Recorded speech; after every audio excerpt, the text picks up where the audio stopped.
இருக்கக்கூடிய கள்ளழகருக்கு 100 அண்டால வெண்ண வைக்கணும், 100 அண்டால அக்கார அரிசியில் வைக்கணும்னு அவளுக்கு ஒரு ஆசை. அவ பாடினா, நாறு நரும் பொழில் மாலிருஞ்சோலை நம்பிக்கு நான் 100 தடாவில் வெண்ணெய் வாய் நேர்ந்து பராவி வைத்தேன், 100 தடா நிறைந்த அக்கார அரிசி சொன்னேன், ஏறு திருவுடையான் இன்று வந்து இவை கொள்ளும் குழன்றா. என்ன பாடுற ஆண்டாள்?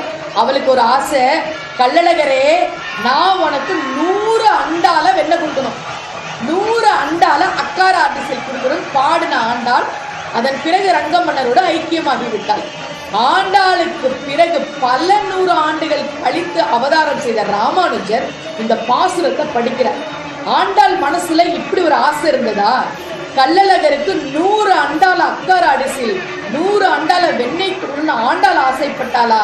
அது நிறைவேறாமலே அவள் ரங்கமன்னரோட ஐக்கியமாகி விட்டாளேன்னு ராமானுஜர் அழகர் கோவிலுக்கு வந்து 100 அண்டா வெண்ணையும் 100 அண்டா அக்கார அரிசிலும் ஆண்டாள் சார்பாக கொடுத்தாள். இன்றைக்கும் கள்ளழகர் கோவில்ல மார்கழி மாதம் 27ஆம் நாள் 7ஆம் தேதி, இந்த மார்கழி மாதம் 27வது நாள் வருகிற போது ராமானுஜர் கள்ளழகர் கோவிலில் ஆண்டாளின் சார்பாக 100 வெண்ணெய் அண்டா 100 வெண்ணெய் அக்கார அரிசியில் கொடுத்த அந்த நிகழ்வு கூடாரவல்லி என்கிற பெயரில் நடைபெறும். இது என்ன சொல்லுதுன்னா, அழகர்கிட்ட நீங்க ஒரு ஆசைய சொன்னீங்கன்னா, கள்ளழகர்கிட்ட உங்க மனசுல இருக்கிற ஆசையை சொன்னீங்கன்னா, என்னைக்கு இருந்தாலும் அது நிச்சயமாக நிறைவேறியே தீரும் என்பதுதான் இந்த சம்பவம் நமக்கு சொல்கிற செய்தி.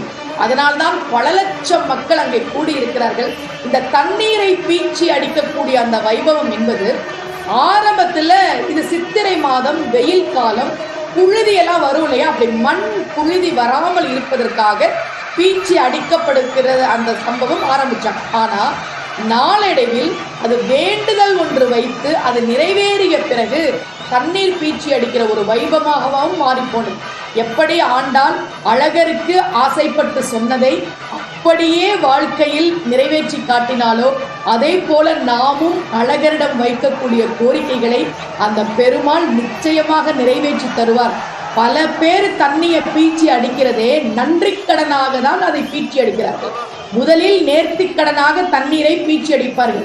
அழகர் எங்களுக்கு இதை நிறைவேற்றி தரணும்னு அந்த கோரிக்கை விண்ணப்பம் பிரார்த்தனை நிறைவேறிய பிறகு நன்றிக்கடனாக தண்ணீரை பீச்சி அடிப்பார்கள். அதனாலதான் ஒவ்வொரு வருஷமும் அழகர் வைகை ஆற்றில இறங்குகிற போது தண்ணீரை பீச்சி அடிக்கக்கூடிய நபர்களின் எண்ணிக்கை அதிகமாகிட்டே போயிடும். அந்த பெருமாள் கள்ளழகர் மிக அழகாக இருக்கக்கூடிய பெருமாள் நம்முடைய பிரார்த்தனைகளை எல்லாம் நிறைவேற்றி தருவதற்காக, நம்முடைய தேவைகளை எல்லாம் நிறைவேற்றி தருவதற்காக, நம்முடைய ஆசைகளை எல்லாம் நிறைவேற்றி தருவதற்காக அங்கே வைகை ஆற்றிலே எழுந்தருகிற அந்த காட்சியை பார்த்து கொண்டிருக்கிறோம். மண்டூக முனிவருக்கு நாளைக்கு சாப விமோச்சனம் கொடுப்பார். இது ஏதோ புராண காலத்துல இருந்த முனிவருக்கு சாப விமோச்சனம் என்பது அல்ல. நமக்கும் கூட வாழ்க்கையில எத்தனையோ சாபங்கள் தோஷம் இருக்கும், நம்ம வாழ்க்கையில எத்தனையோ கஷ்டங்கள் இருக்கும். அவற்றையெல்லாம் நிச்சயமாக இந்த பெருமாள் மாற்றி தருவார் என்பதுதான் கள்ளழகரினுடைய ஐதீகம். நாளைய தினம் அவர் தசாவதார கோலங்கள்ல காட்சியளிப்பார். ஏன்னா பெருமாளினுடைய அவதாரங்கள் மொத்தம் 10 இல்லையா?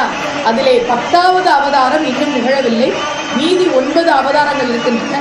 அந்த 9 அவதாரங்களில் 2 அவதார அலங்காரம் மட்டும் பண்ண மாட்டாங்க. ஒன்று நரசிம்மர், இன்னொன்று வராகமூர்த்தி. ஏனென்றால் அவையெல்லாம் உக்கிர தெய்வங்கள், உக்கிர வடிவிலே பெருமாள் இருக்கிறார். மற்ற தெய்வங்கள் ராமனாகவும் கிருஷ்ணனாகவும் வாமனனாகவும் பெருமாள் வரக்கூடிய அந்த தசாவதார காட்சிகளையும் அவர்கள் அங்கே அலங்காரமாக செய்து காட்டுவார்கள்.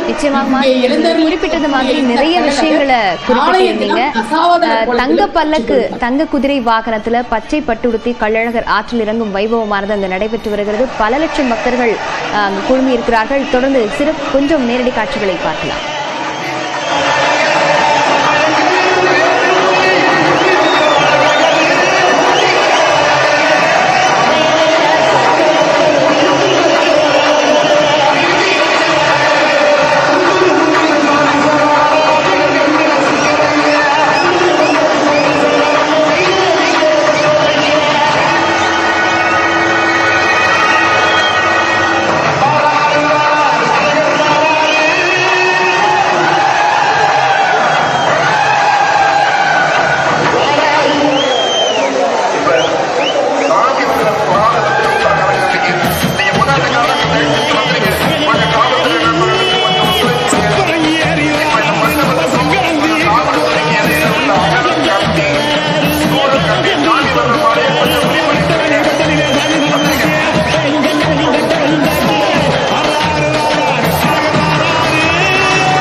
மதுரை சித்திரை திருவிழாவின் சிகர நிகழ்வான கள்ளழகர் ஆற்றில் இறங்கும் வைபவத்தின் சிறப்பு நேரடி காட்சிகளை பார்த்து வருகிறோம். தொடர்ந்து ஐயா சிவசிதம்பரம் இருக்கிறார், அவரிடம் பேசலாம்.